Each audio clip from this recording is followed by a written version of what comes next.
Être à proximité des écoles et des services est le souhait de nombreux habitants. Mais il est parfois difficile de trouver des terrains libres ou des logements adaptés aux besoins dans nos bourgs. Pour éviter de se reporter sur de nouvelles constructions en périphérie, il peut être opportun d'aider à remobiliser des fonds de parcelles déjà bâtis.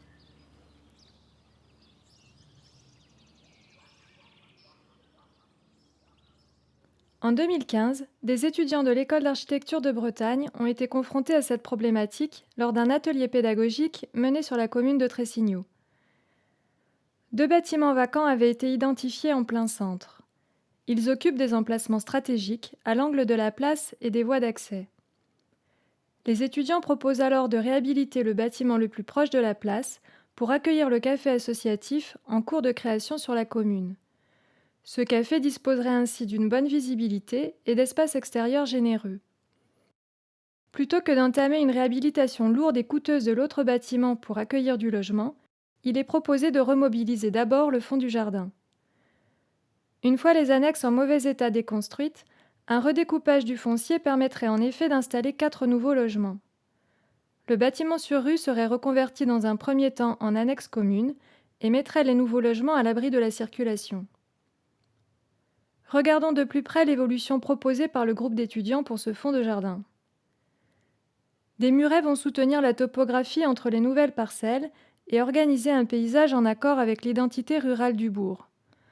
L'orientation parcellaire permet à la fois d'organiser les accès et de profiter d'une exposition au sud, facilitant la conception de logements passifs. Le bâti en front de rue est conservé et devient garage, dépendance ou espace partagé, sans obérer la possibilité d'une réhabilitation dans le futur. Ainsi, le patrimoine bâti est préservé et de nouveaux logements viennent renforcer l'attractivité du bourg sans avoir recours à de l'extension urbaine. Ce type de projet peut nécessiter l'intervention de la collectivité ou d'un aménageur. Découvrons avec un exemple réalisé à Quimper comment des initiatives individuelles peuvent également contribuer à remobiliser ces fonds de jardin. Alors, l'élément déclencheur de ce projet, c'est la volonté d'habiter en ville et de parcourir la ville à pied. Donc ça limitait le rayon de recherche d'un bien. Deuxième but, c'était de construire une maison passive. On cherchait a priori plutôt un terrain à bâtir, qu'on n'a évidemment pas trouvé dans la densité de la ville, quoi. Et en analysant le bâti existant, le parcellaire existant, il s'est avéré qu'on a découvert ces grands linéaires de terrain qui s'étendent sur 80 mètres de long et dont une était à vendre avec une maison en façade sur rue. On s'est immédiatement dit qu'il fallait exploiter l'arrière de cette parcelle. Et quand on a choisi de construire l'arrière de cette maison, on s'est aussi dit qu'il fallait la préserver, la rénover dès qu'on le pourrait.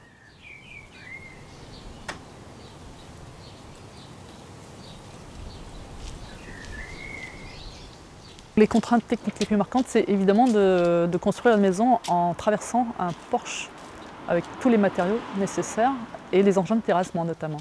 Donc ça s'est très bien passé en fait. Sinon, on a limité quelques hauteurs de baies pour les faire passer au travers du porche. Mais le charpentier a réalisé toute la maison sur place, sur la dalle du maçon. Et, il a monté la maison en 3 jours. Donc on n'a pas eu de difficulté particulière par rapport à cette question d'enclave. Il y a des contraintes urbanistiques. On est au-delà des 15 mètres par rapport à la limite sur rue, ce qui nous autorise à monter uniquement à 3 mètres à l'égout. Mais comme il était autorisé d'avoir un pignon en limite de propriété, on a choisi d'avoir plusieurs pignons. Et donc ce qui a donné la forme et sa personnalité à la maison, c'est une succession de pignons qui permettent d'exploiter des volumes plus agréables, plus importants à l'intérieur de la maison, mais qui restent de plein pied. Donc c'est un jeu comme ça entre les contraintes de mitoyenneté et les contraintes d'ensoleillement.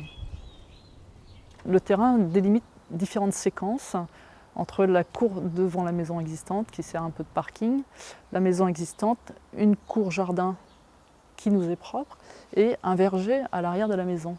Donc on a une multiplicité d'espaces qui sont sollicités suivant les activités, quoi.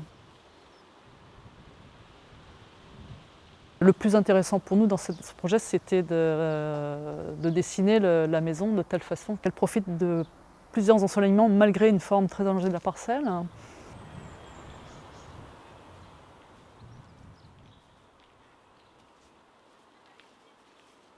Alors l'intérêt du BNB dans un cas de parcellaire comme ça, fragmenté en lanières, c'est évidemment de densifier. Mais c'est une densification qui apporte des maisons de grande qualité. Qu'on puisse traiter l'ensoleillement, d'avoir une maison bien ensoleillée et qu'elle soit éloignée de la rue, c'est un confort pour les habitants, un confort supplémentaire par rapport à une maison sur rue. Quand on est dans une maison de ce type, on n'a pas l'impression d'avoir toutes les contraintes d'habiter en ville. Par contre, on a tous les avantages. On a fait une maison de plein pied, donc c'était un souhait qu'on avait. Ensuite, c'est vrai que la maison sur rue nous abrite du bruit, on est complètement à l'abri et on a l'impression vraiment d'être à la campagne. On a d'une part une maison neuve, on est à proximité de tous les services et on a le sentiment d'avoir un projet écologique dans le sens où il n'y a pas eu de création de réseau pour construire cette maison. La maison existante, au début, donc, on n'avait pas la possibilité de faire les travaux tout de suite. Donc elle est restée un petit peu en stand-by. Le ravalement et le chantier est en cours de démarrage. Actuellement, on s'est attelé à la rénovation intérieure, donc ça y est, l'appartement au-dessus est terminé et il est occupé. Donc ce sont des chambres d'étudiants. La maison extérieure là, sera terminée à la rentrée prochaine. Donc on aura finalisé l'opération BNB à ce moment-là, puisque effectivement le fait de densifier si la maison de devant n'est pas habitée n'a aucun intérêt en fait, quoi.